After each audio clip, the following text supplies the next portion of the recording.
हाय नमस्कार। आजची आपली रेसिपी आहे शेव मुरमुरा। तर त्यासाठी आपण साहित्य घेतलेलं आहे, पण त्या अगोदर तुम्ही माझ्या चॅनलवर नवीन असाल तर व्हिडिओला लाईक करा, शेअर करा आणि चॅनलला सबस्क्राईब करा। चला तर साहित्य बघूया। आता मी इथे हा लसूण घेतलेला आहे, एवढाही लसूण नाही टाकणार आहे। ही साखर घेतलेली आहे आणि 2 चम्मच हळद आहे, 2 चम्मच धनी पावडर आहे, यामध्ये पांढरं मीठ आणि काळं मीठ आहे 3 चम्मच, आणि हा जिरा पावडर आहे, हा पुदिना आहे, हा कढीपत्ता आहे आणि हा सांबार आहे। तर त्या अगोदर मी साखर पहिले बारीक करून घेणार आहे आणि सगळं साहित्य मी बारीक करून घेणार आहे। आता मी साखर बारीक करून घेतलेली आहे। आता मी यामध्ये लसूण कळ्या टाकत आहे, 15 ते 20 लसूण कळ्या टाकलेल्या आहे। यामध्ये मी जिरा पावडर टाकत आहे, हळदी पावडर, मीठ, पुदिना,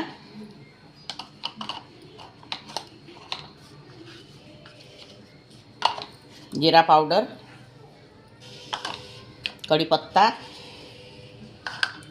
सांबार,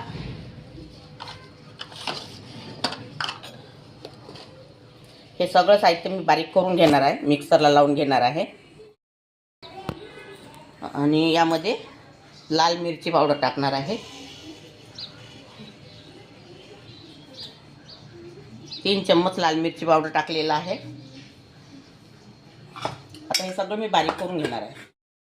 आता हा मसाला मी बारीक करून घेतलेला आहे। आता या घमेल्यामध्ये मी तेल टाकलेलं आहे 3 चम्मच। तेल गरम होत आलेलं आहे। आता हा मसाला यामध्ये टाकून द्यायचा।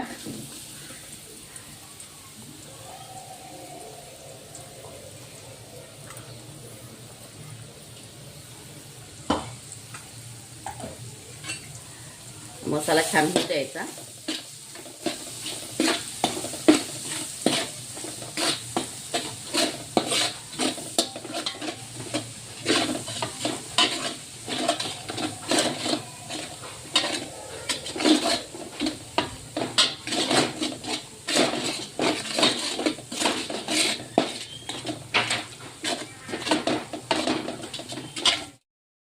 आता हा आपला मसाला झालेला आहे आणि मी एवढे मुरमुरे घेतलेले आहे, हे यामध्ये टाकून द्यायचे आहे।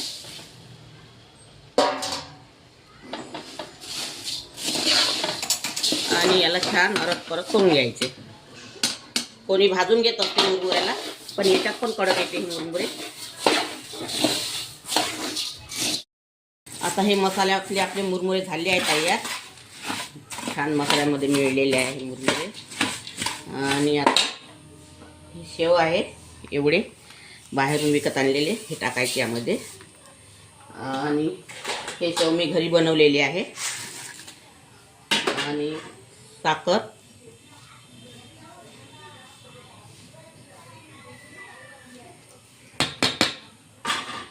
याला छान पुन्हा मिळून घ्यायचं।